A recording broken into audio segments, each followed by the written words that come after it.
Hello everyone! You may already be familiar with playing over a major 12 bar that looks like this. You can also play a minor 12 bar by changing those dominant 7 chords to minor 7 chords like this.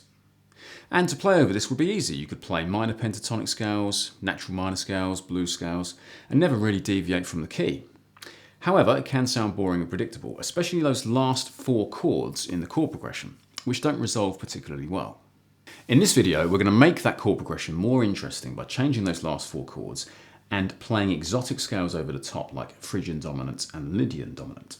I'm also going to show you some shortcuts to get you sounding more exotic the easy way. By the way, if you've been finding this series of videos helpful, then you could be doing me a massive favour by clicking like and subscribe. Also, if you want to know more about music theory in general and guitar technique, check out my books in the link in the description. Now, it's not essential in this video to know about modes, but it would be useful. So if you haven't already done so, check out my video on modes. I'll try and put a link somewhere up here on the screen to that. It's also helpful to know the pentatonic scale across the whole neck, and again, I'll put a link to that.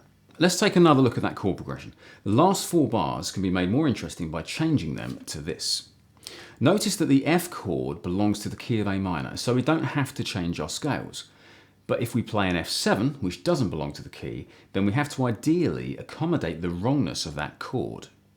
The easy option here is to just play the F and stick to soloing with the notes in the key of A minor. That sounds great actually, and so the F dominant 7 is very much an optional chord. So much so, we'll stick to the F triad for now, and we'll come back to the F7 later when we look at using Lydian dominant over it. Now let's take a closer look at that E7 chord. Here are the chords in the key of C. If you play the G or G7 and then resolve to the 1 chord of C, you get a very strong resolving sound. It's such a strong resolve, it even has a name, a perfect cadence. The relative minor key of C is A minor, the chords of which are exactly the same, just renumbered, like this. Notice the 5 to 1 chord progression would be E minor to A minor, which doesn't actually resolve that well. Musicians realised a long time ago that a more perfect cadence would be achieved by changing the E minor to E or E7. You can identify this classical sounding perfect cadence by ear easily with practice.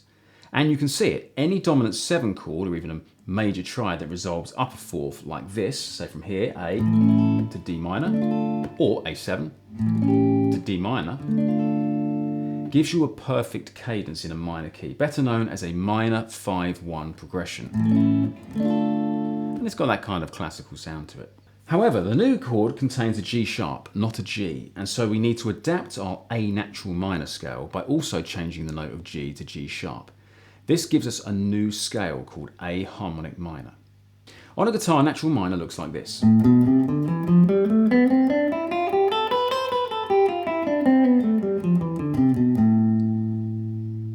We can change just one note, the G here, sharpen it to a major 7th, and we've got A harmonic minor. There's a G here, which we're going to sharpen, and there's a G here, which we're going to sharpen, so we get this, A harmonic minor.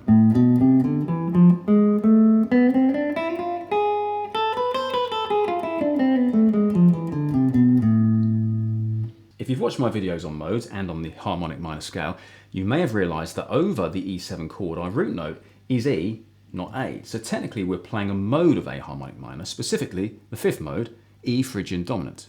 So if I play that scale again, but this time starting from the E, you'll notice it takes on a slightly different flavour.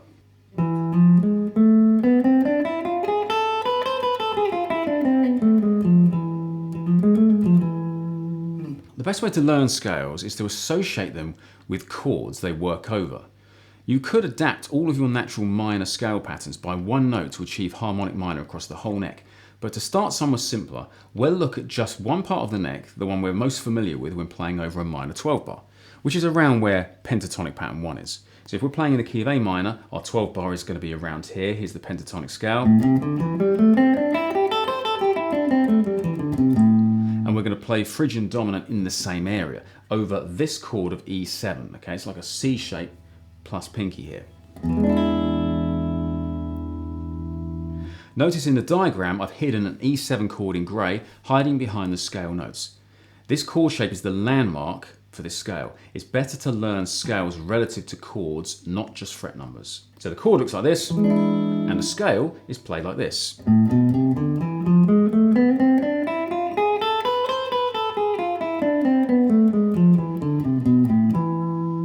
And back to the root note there. So watch what happens if I play over the last 4 bars of our minor 12-bar progression. So starting from the F, and then the E7 like that, or that, and an optional turner around, E7. So there's Phrygian dominance. And let's do that again. So here we go, key of A minor, Phrygian dominance, and back to minor again. This will take some practice to apply, as we only have 1 bar on that chord. And this is where looper pedals are really handy, as you can play over the E7 chord for as long as you want. So we could just put an E7 in there.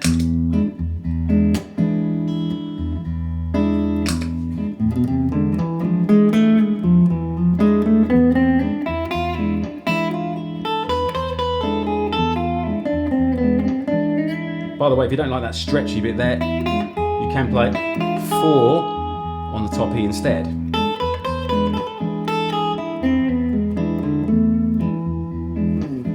Anyway, here's a shortcut as promised. You can get the same exotic sound by simply adapting your pentatonic scale.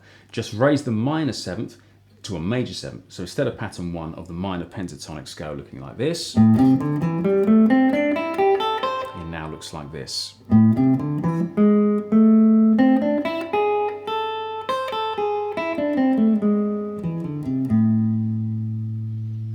To put it a simpler way, our exotic note is 1 fret lower than our root note. So if we're in the key of A minor, 1 fret lower than that will give you the exotic note. And that's handy because if you know your pentatonic scales well across the whole neck, let's say if you're playing pattern 4, you could get to the root note and go 1 in front when you hear that Phrygian dominant kind of sound, that classical sounding chord change.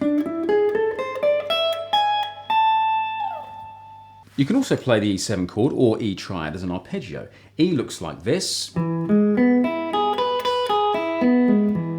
E7 looks like this. Root, 3rd, 5th, flat 7, back to the root. Or like this.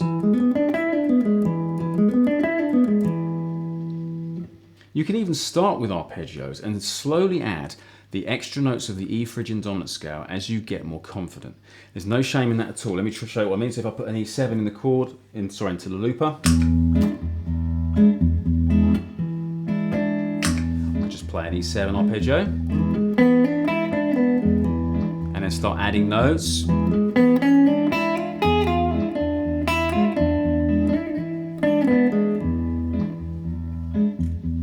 Now to the F chord. As a triad, we can just stick to the key of A minor, but if we want to go full on exotic blues, then we can play Lydian dominant, also known as Lydian flat 7. For the theoretically inclined, here's how this works. Firstly, a reminder of the chords in the key of C. If you treat the 4th chord as the key center for a moment, with the F chord as your root, then technically you're playing the 4th mode of C major, known as F Lydian. The relative minor key of C major is A minor, which shares all the same chords and all the same modes. So the F chord in our 12 bar, in the key of A minor, requires F Lydian. Seeing as this uses the same notes as A natural minor, we don't have to really think about F Lydian, or indeed any of this theory. However, if we make the F chord an F7, then our Lydian scale now requires a minor 7th interval, just like the chord. Here's the chord of F7. There's the minor 7th, and our scale needs that note as well.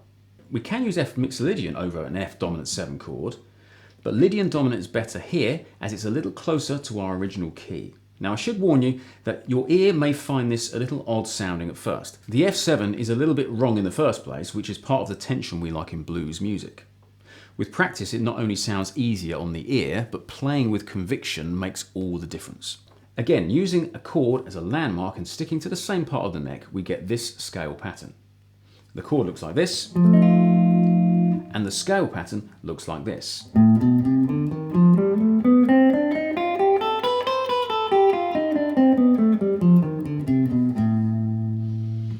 It may sound a bit unusual, but it's actually used a lot in film music. The example I always give is it's actually used in the Simpsons theme tune. Just as we did with the E7 chord, we can arpeggiate the F7 chord like this, just a straight triad, or F7, or like this. And that's a great starting point, and you can add extra scale notes as you become more confident. So for example, here's the F7 chord. And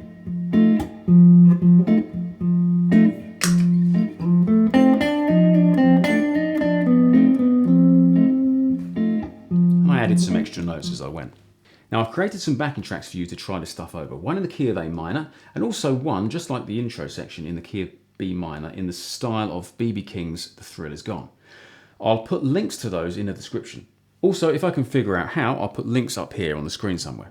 Thanks for watching, people. I'll see you next time.